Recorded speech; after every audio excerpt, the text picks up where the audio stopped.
Hi, it's Paul from Model Builder International. Don't forget to click the link down there to subscribe to the channel.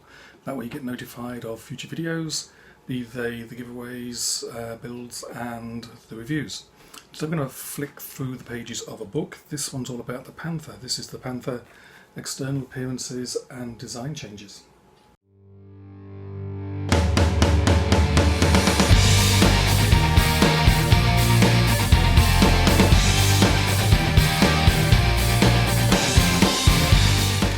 Okay, so let's have a flick through the book.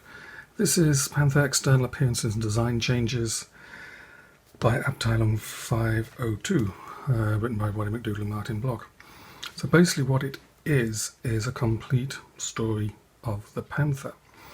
And all the little changes, you remember reading all the, when you see the articles in books and things about saying exactly what model of this particular Panther was, where it was produced, when it was produced, and other little bits and pieces. This book gives you all the information you need to work those things out for yourself.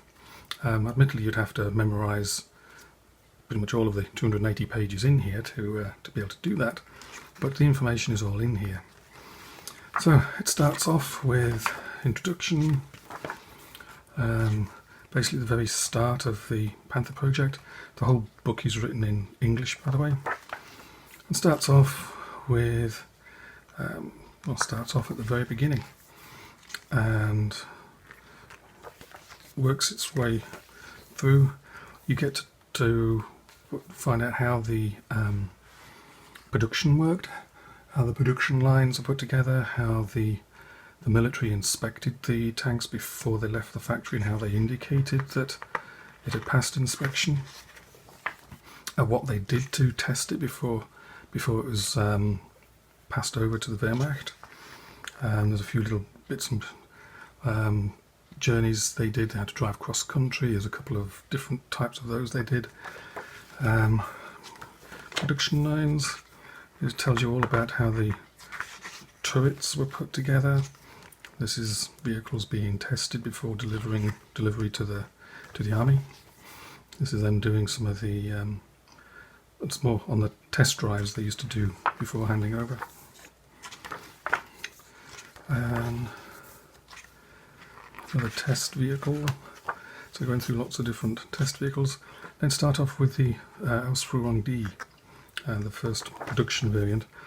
And it goes into details like this. You'll see here that the stowage brackets, how the stowage brackets varied over time, and from manufacturers as well. It says Daimler-Benz and Henschel known to have used a modified version of the original bracket, and also it mentions the times that things changed as well. That's how you can start to put together just by looking at, say, the stowage brackets. You can say, oh, that one was made in May 1943.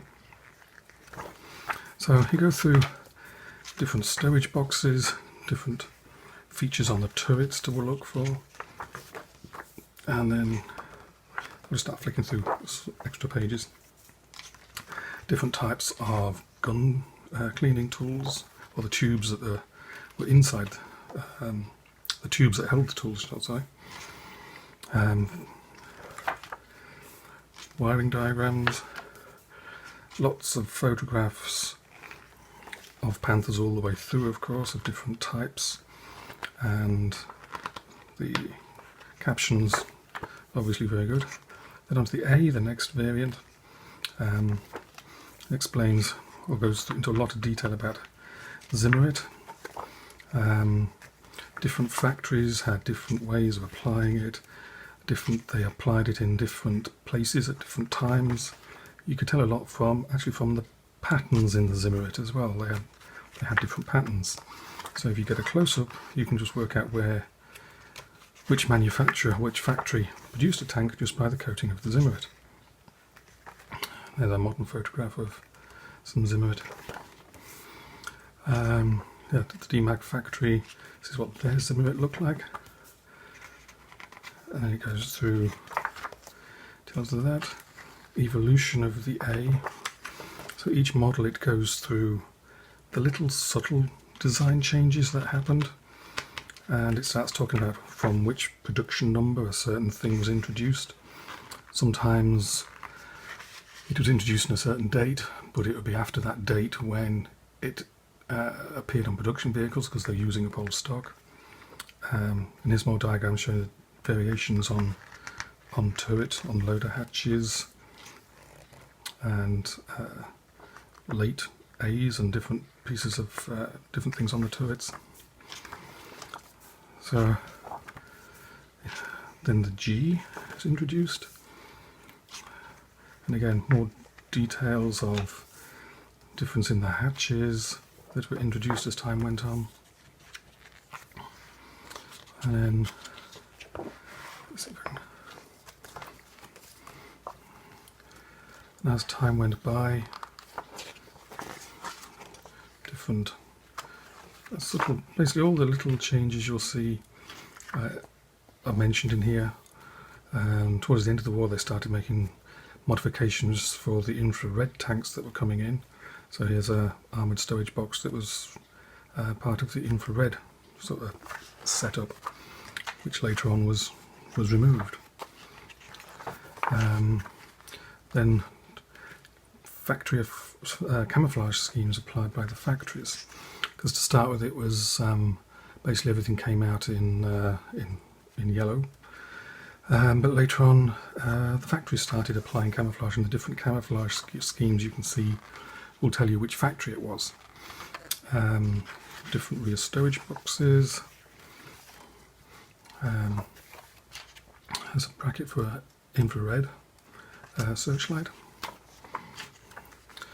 It goes through, again, detailed in information about the orders that came through and from which serial number certain features were supposed to be installed, and like the idler wheels changed towards the end of the war to a self-cleaning version, but there wasn't that many of them actually made it into production.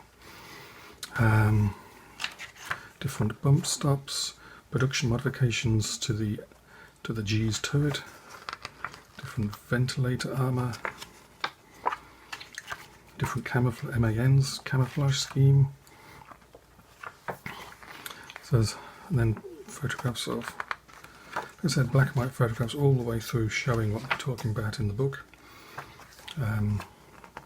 MAN's classic camouflage scheme. Different factories had different camouflage schemes at different times, although they all sort of followed a pattern, but there was variations to those patterns which help you distinguish different factories. So basically you sort of work your way through.